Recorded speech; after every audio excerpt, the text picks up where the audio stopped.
¿Alguna vez se han puesto a pensar en Nogales? Esa ciudad partida en dos, ¿no? Una valla separa Nogales, Arizona, que bueno, va más o menos bien, Sí, y Nogales, Sonora, con muchísimas más dificultades. O pensemos en Corea del Norte y Corea del Sur. claro, el ejemplo clásico. Misma gente, misma geografía, misma cultura, básicamente. ¿Cómo terminaron tan diferentes? Es la gran pregunta, ¿verdad? ¿Qué hace que unos lugares prosperen y otros, pues, se queden atrás? Y eso es justo lo que vamos a tratar de explorar hoy, con el material que revisamos. Exacto. Tenemos por un lado las ideas principales de este libro, ¿Por qué fracasan los países?, de Acemoglu y Robinson, que es como una referencia clave, ¿no? Fundamental, sí. Y por otro lado, algo que parece muy distinto, una tesis de finanzas del Tecnológico de Costa Rica. Proponen un modelo bastante técnico para invertir en bolsa. Suena desconectado al principio, ¿cierto? Pero ya veremos. Esa es la idea, ¿no? Ver cómo se conectan. Queremos desmenuzar un poco el argumento del libro sobre las instituciones políticas, las económicas. Y luego ver cómo una herramienta tan específica, tan matemática como la de la tesis en realidad, pues necesita un cierto tipo de caldo de cultivo, ¿no? Un cierto tipo de reglas de juego para funcionar. Es como conectar la foto grande con algo muy puntual. Perfecto, pues entremos ya. La idea central de por qué fracasan los países es fuerte. Dicen que la riqueza o la pobreza de un país no depende principalmente de dónde está ubicado, ahí tienes a Nogales, Exacto, el contraejemplo geográfico. ni de su cultura, ahí están las Coreas, ni siquiera de que los líderes sean ignorantes o no sepan qué hacer. La clave, insisten ellos, son las instituciones. Así es. Y las dividen básicamente en dos tipos. Por un lado, están las que llaman instituciones inclusivas. ¿Qué serían esas en concreto? Pues piensa en sistemas donde los derechos de propiedad son amplios, no solo para unos pocos. Donde la ley, bueno, intenta aplicarse de forma más o menos pareja para todos. El libro menciona el caso de Inglaterra después de la Revolución Gloriosa, ¿no? Ajá. Cómo incluso la élite tuvo que empezar a someterse un poco más al Estado de Derecho. Son sistemas que permiten que más gente participe, tanto en política como en la economía. Y, muy importante, que incentivan la innovación. Como las patentes que mencionan en Estados Unidos. Justo. El sistema de patentes que permitió que gente como Edison, que no venía de la élite precisamente, pudiera proteger sus inventos y, bueno, ganar dinero con ellos. Este tipo de instituciones, dicen, generan prosperidad, más distribuida. Ok, esas son las inclusivas. Y luego están las otras, las extractivas. Exacto, la otra cara de la moneda. Aquí, el poder político y el económico están muy concentrados. Poquitas manos. ¿Y para la mayoría qué? Pues para la mayoría, los derechos de propiedad son débiles o inexistentes. El sistema está diseñado básicamente para extraer riqueza, sacarle recursos, trabajo, rentas a la mayoría para beneficiar a esa élite. Dan ejemplos históricos, ¿no? Como la mita, la encomienda en la época colonial en América Latina. Claro, sistemas diseñados para obligar a trabajar a la gente. O después, ya en las repúblicas, mencionan algunos monopolios bancarios o comerciales que estaban controlados por grupos muy pequeños y que limitaban las oportunidades para los demás. Entiendo. Y estas instituciones extractivas, entonces, frenan el progreso. Muchísimo. Y aquí entra un concepto clave que usan, el miedo a la destrucción creativa. Destrucción creativa. Suena paradójico. Es un término de Schumpeter. Se refiere a que la innovación, nuevas tecnologías, nuevas formas de hacer negocios, inevitablemente crea ganadores, pero también perdedores. Desplaza lo viejo. Ah, ok. Y las élites que controlan los sistemas extractivos, pues tienen pánico de perder su poder. Si surge una nueva industria, nuevos empresarios, eso amenaza su control económico y por lo tanto su poder político. O sea, no es solo que no apoyen la innovación, es que a veces la bloquean activamente. Exactamente. El libro está lleno de ejemplos. Desde la reina Isabel I rechazando una máquina de tejer por miedo al desempleo y al desorden social, Wow. hasta imperios como el otomano bloqueando la imprenta durante siglos, o Austria-Hungría y la Rusia zarista resistiéndose a la industrialización porque temían que empoderara a nuevas clases sociales y debilitara a la aristocracia. Qué fuerte. Y esto nos lleva a otro punto que mencionan. Cómo los países toman caminos distintos. Hablan de coyunturas críticas y dependencia del camino, ¿no? Sí, es fascinante. Una coyuntura crítica. Es un gran evento, algo que sacude todo. Una plaga, una guerra, una revolución, el descubrimiento de América. Algo que cambia las reglas del juego, digamos. Exacto. Y estos eventos interactúan con las instituciones que ya existen en un lugar, aunque las diferencias iniciales entre lugares sean pequeñas. Dan el ejemplo de la peste negra en el siglo XIV. ¿Qué pasó ahí? Pues en Europa Occidental, donde los campesinos tenían un poquito más de poder de negociación, la escasez de mano de obra que causó la peste les ayudó a debilitar la servidumbre, a conseguir más libertad. Ajá. Pero en Europa Oriental, donde la nobleza era mucho más fuerte y los campesinos tenían menos poder, la misma peste negra llevó a reforzar la servidumbre. La élite usó su poder para atar aún más a los campesinos a la tierra. O sea, el mismo shock, pero con resultados opuestos por las instituciones de partida. Increíble. Exacto. Y eso crea lo que llaman dependencia del camino, o path dependency. Una vez que un país agarra una ruta institucional, es como que se va por ahí, y es difícil cambiar de carril. Se genera como círculos. Sí, hablan de círculos virtuosos y círculos viciosos. Las instituciones inclusivas tienden a reforzarse. Más participación lleva a mejores políticas, que empoderan a más gente, que exige más participación. Como un ciclo positivo. La Revolución Gloriosa en Inglaterra, que preparó el terreno para la Revolución Industrial, por ejemplo. Justamente. Pero los círculos viciosos también son muy poderosos.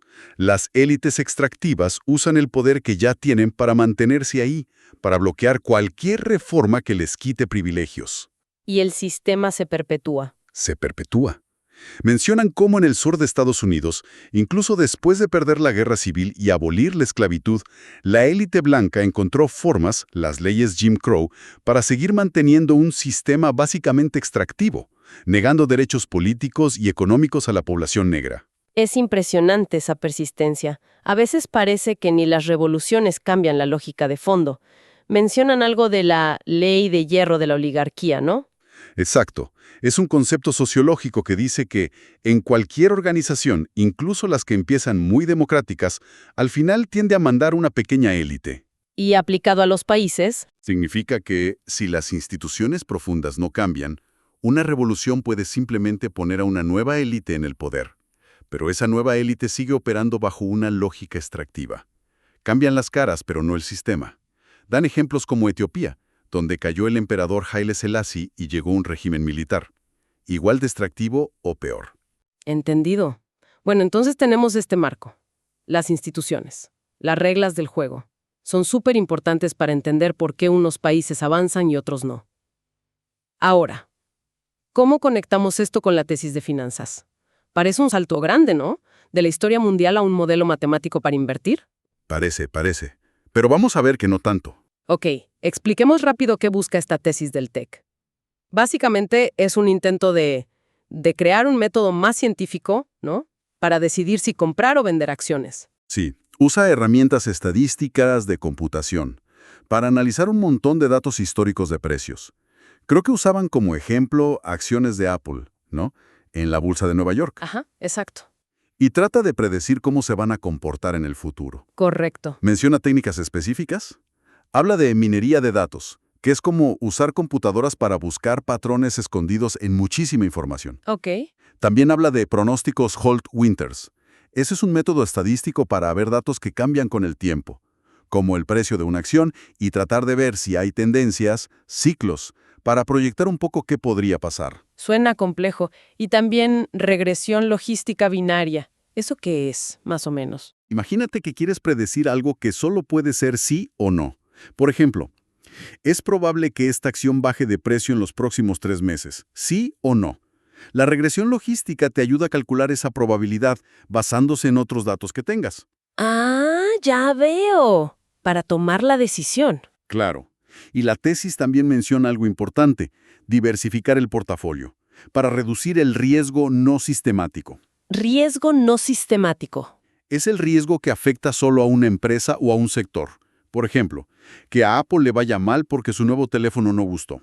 Ese riesgo lo puedes bajar si no pones todos tus huevos en la misma canasta, si inviertes en muchas empresas distintas. Entiendo. Diversificar. Es diferente del riesgo sistemático, que es el que afecta a todo el mercado, como una crisis económica mundial. Ese no lo quitas diversificando nomás. Ok. Entonces, La tesis desarrolla estas herramientas matemáticas bastante sofisticadas para tratar de invertir mejor. Ahora sí, la pregunta clave. ¿Y esto qué tiene que ver con las instituciones de Acemoglu y Robinson? Ajá. Aquí viene lo interesante. Pregúntate, ¿por qué este tipo de modelos financieros tan avanzados, como el de la tesis, se desarrollan y sobre todo se usan en mercados como el de Nueva York, que es justo el que usa la tesis para los datos de Apple? Buena pregunta. Supongo que necesitas confiar en el sistema, ¿no? Exactamente. Necesitas creer que las reglas son más o menos claras, que no te van a cambiar todo de un día para otro, que si compras una acción es tuya de verdad. Eso es. Necesitas que funcionen las instituciones inclusivas de las que hablábamos. Derechos de propiedad seguros.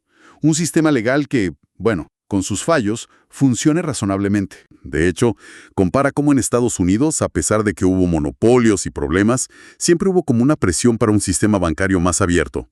Mientras que en México, dicen ellos, los monopolios bancarios ligados a la élite duraron mucho más y eso limitó el crédito para mucha gente. Entonces el modelo matemático de la tesis no existe en el vacío. Su utilidad práctica depende totalmente de que haya un entorno de confianza, de previsibilidad. Que solo dan las instituciones inclusivas. Exacto. O sea, no es solo matemática. No para nada. Ahora, piensa en el caso contrario.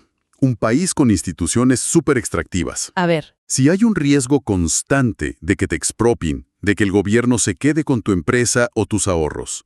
Si la política es súper inestable y las reglas cambian cada rato. Si los mercados son opacos y unos pocos con información privilegiada manipulan los precios. Pues sí, ¿de qué te sirve un modelo que analiza el pasado? De nada, porque el futuro no se va a aparecer. Las reglas del juego las pueden cambiar arbitrariamente en cualquier momento. El libro menciona cómo la inestabilidad crónica en muchos lugares o la falta de mercados reales, como pasaba en la Unión Soviética, o el riesgo directo de confiscación, como ciertas reformas monetarias o dictadores que se apropian de empresas, hacen que estos modelos tan sofisticados simplemente no sirvan. Pierden toda relevancia práctica. Es decir, que estas herramientas financieras tan avanzadas son en parte un resultado de tener sistemas inclusivos. Exacto. Surgen porque en esos sistemas hay oportunidades complejas que gestionar y, sobre todo, porque hay una base de confianza mínima que hace que tenga sentido usarlas. Son como parte del ecosistema de las instituciones inclusivas. Precisamente, son tanto un producto como una necesidad de esas economías. La matemática financiera podrá ser universal, pero dónde y cómo se aplica, eso depende totalmente del contexto institucional. No puedes separar la herramienta del taller donde se usa, digamos. Muy claro. Entonces, si tuviéramos que resumir las ideas fuertes de este análisis, diríamos que la prosperidad a largo plazo de los países parece depender muchísimo de si logran construir y mantener instituciones políticas y económicas inclusivas. Sí, esas que protejan derechos de forma amplia, que permiten que mucha gente participe y que de alguna manera recompensan el esfuerzo y la innovación. Mientras que las instituciones extractivas, esas que concentran el poder y la riqueza en pocas manos y que están diseñadas para sacar ventaja del resto. Esas tienden a generar pobreza, desigualdad y estancamiento a la larga. Aunque, ojo, a veces pueden tener periodos cortos de crecimiento, si están extrayendo recursos naturales a full, por ejemplo. Pero no suele ser sostenible ni beneficiar a la mayoría. Y las herramientas técnicas avanzadas, como este modelo financiero de la tesis que vimos, no surgen así nomás en cualquier lado. No. Su desarrollo y, más importante, su utilidad real, dependen críticamente de que exista ese marco institucional inclusivo. Son como un síntoma de que las cosas funcionan razonablemente bien en ese nivel fundamental. Ok, queda bastante claro. Y bueno, para cerrar, quizás una reflexión que me dejan estas lecturas. El libro de Acemoglu y Robinson es bastante claro lo difícil que es cambiar, lo tenaces que son las instituciones extractivas, lo fácil que es caer en círculos viciosos y lo complicado que romperlos. Sí, dan esa impresión de que es casi determinista a veces. Parece, pero también dan ejemplos de éxito, ¿no? Mencionan a Botsuana como un caso raro en África, o la transformación del sur de Estados Unidos, que llevó décadas pero ocurrió, o los cambios enormes en China. Aunque ahí el debate sobre si son realmente inclusivas es complejo. Cierto, no es un destino inevitable. ¿No?